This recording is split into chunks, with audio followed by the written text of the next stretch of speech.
Good morning, welcome to Ruhi's world. সকাল সকাল ঘুম থেকে উঠে দেখি মেঘের অবস্থা এই রকম, ঝিরিঝিরি বৃষ্টি পড়ছে। বৃষ্টিটা একটু থামা মাত্রই আমি চলে গিয়েছিলাম ছাদে।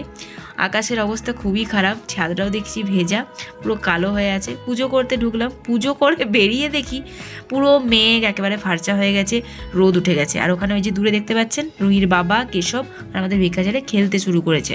রুহির বাবা গিয়েছিল বাজার, দেখি কি সবজি এনেছে।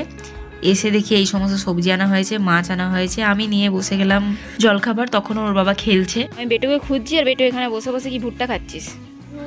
বৃষ্টির ওয়েদার, নুন নিয়ে যা বাড়ি থেকে।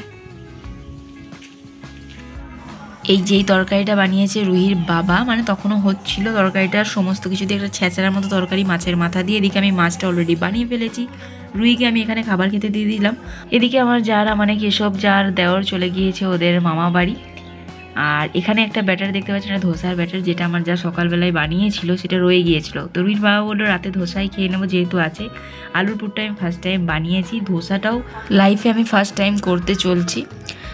যাই হোক, প্রচণ্ড ভয় লাগছিল প্রথমে যে ভালো হবে না হবে না। ওর বাবা যেহেতু ডিনার করবো বলেছে, এই ধোসাটাই খারাপ হলে প্রচণ্ড জিনিসটা খারাপ হয়ে যাবে, তাছাড়া কি খাবে রাতে।